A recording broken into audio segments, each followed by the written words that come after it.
जय हिंद। स्वागत है आपका डिफेंस वेलफेयर समाचार में। आज का जो लेटर है बहुत ही इम्पोर्टेंट है और सरकारी कर्मचारी राष्ट्रीय परिसंघ गवर्नमेंट एम्प्लॉयज़ नेशनल कॉन्फेडरेशन, यह ऐसा संगठन है जो कि जितने भी भारत सरकार में कर्मचारी हैं उन सब का प्रतिनिधित्व करती है।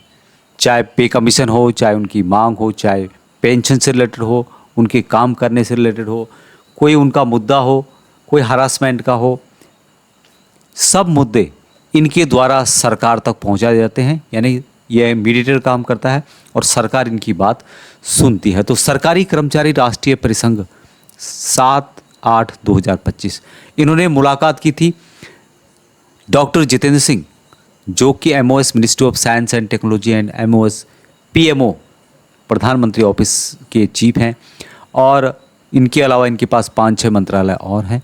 इनके साथ मुलाकात इनके द्वारा की गई है और जितने भी केंद्रीय कर्मचारी हैं उनके मुद्दे हैं, एट्थ पे कमीशन से रिलेटेड हो, डीएडीआर एरियर का मुद्दा हो या अन्य मुद्दे हों, सीजीएसएल से रिलेटेड कोई मुद्दे हो, तो जितने मुद्दे हैं उनको यहाँ पर डिस्कस किया गया और मंत्री जी ने उनकी बात सुनी। कौन कौन से मुद्दे हैं जिनको कि यहाँ पर उनके द्वारा डिस्कस किया गया, यहाँ पे बताया गया है कि यहाँ जो लेटर है गवर्नमेंट एम्प्लॉयज़ नेशनल कॉन्फेडरेशन की ओर से 7 अगस्त 2025 को जारी किया गया, जिसमें कि 4 अगस्त 2025 को माननीय जितेंद्र सिंह जी है, जो कि पीएमओ है मिनिस्ट्री ऑफ साइंस टेक्नोलॉजी, उनके साथ बैठक हुई और कौन कौन से बिंदु हैं जिन पर यहाँ पर बातचीत की गई, इसमें उसकी डिटेल्स बताई गई है कि बैठक संसद भवन कार्यालय में हुई, जिसमें कि जीएनसी के प्रतिनिधित्व मंडल ने कई मुद्दों को यहाँ पर उठाया, जिसमें 8वां पे कमीशन, पुरानी पेंशन योजना, संवेदनशील नियुक्ति, सीजीएसएस क्रेडिट कार्ड के संबंध में था, अन्य कई मुद्दे थे। और सबसे जो महत्वपूर्ण यहाँ पे रहा कि एनपीएस या फिर यूपीएस से जुड़े विषयों पर DOP and PW department of personnel and pension welfare, उनके सचिव के साथ बैठक कराने का निर्देश दिया गया।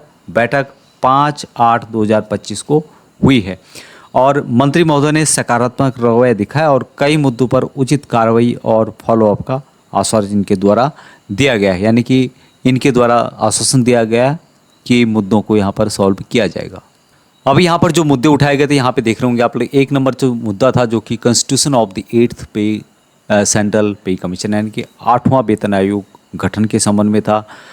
दूसरा मुद्दा था इनका राष्ट्रीय पेंशन एनपीएस और एकीकृत पेंशन यूपीएस, पुरानी पेंशन बहाली ओपीएस के संबंध में था, उनके द्वारा ये मांग रखी गई।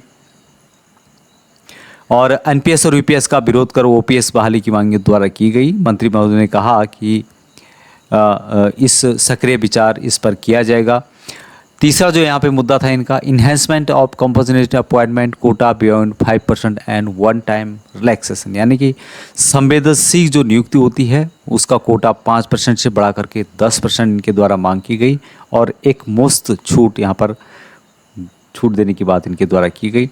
चौथा मुद्दा था यहाँ पे जो था कैडर रिव्यू और एडमिनिस्ट्रेटिव स्टाफ इन इसरो में कैडर रिव्यू के बारे में था और मंत्री जी ने यहाँ पे आश्वासन दिया कि तुरंत कार्रवाई की जाएगी।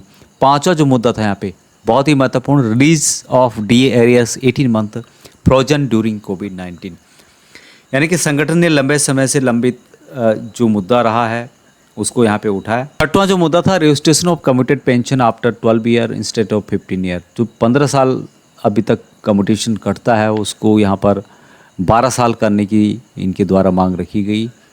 सातवां जो मुद्दा यहाँ पे रहा भर्ती जो रिक्तियाँ होती है उसमें पदोन्नति जो विभागीय होती है उसके बारे में इनके द्वारा यहाँ पर मांग की गई कि transfer of unified direct recruitment vacancies to departmental promotion quota in EFHQ civil services. आठवां जो मुद्दा था यहाँ पे इनका था विभिन्न पदों पर पदोन्नति के लिए सेवा अवधि कम करना, reduction in residency period of promotion in various post.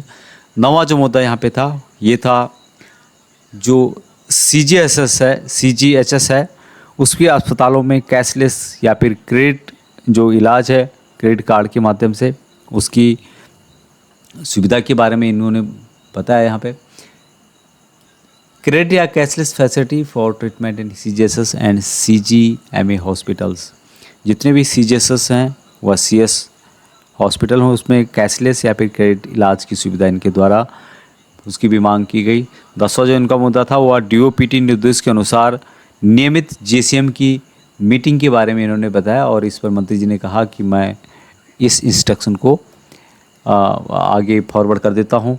11वां जो मुद्दा था यहाँ पे ये बहुत ही महत्वपूर्ण था और पूर्व सैनिकों से रिलेटेड रहे कि पे fixation and deep encasement for employees assessment PBOR के बारे में था कि उनका जो पे फिक्सेशन है वह किया जाए। लीव इनकेसमेंट है वो यहाँ पर उसकी भी मांग की गई है। जितने भी डिपार्टमेंट हैं जो भूतपूर्व सैनिक नौकरी लगते हैं अलग अलग डिपार्टमेंट में अलग अलग नियम चलते हैं, कहीं पे फिक्सेशन होता है, पे प्रोडक्शन मिलता है, कहीं पे नहीं मिलता है। लीव इनकेसमेंट की प्रॉब्लम है तो उसको भी यहाँ पर इनके द्वारा उठाया गया।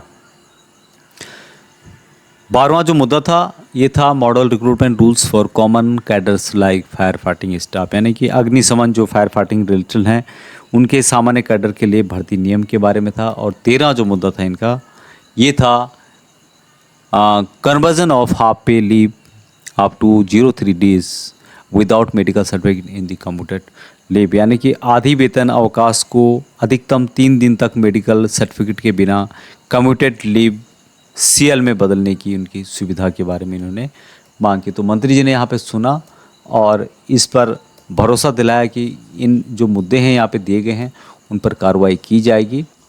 और यहाँ जो सब मुद्दे हैं 8th पे कमीशन से जुड़ा हो, चाहे DA DR का मुद्दा हो, चाहे PBR के मुद्दे हों, सभी इम्पोर्टेंट मुद्दे हैं और यहाँ पर उनका मंत्री जी के साथ डिस्कस किया गया। उम्मीद है कि इस पर कोई सकारात्मक समाचार हमको देखने को मिलेगी।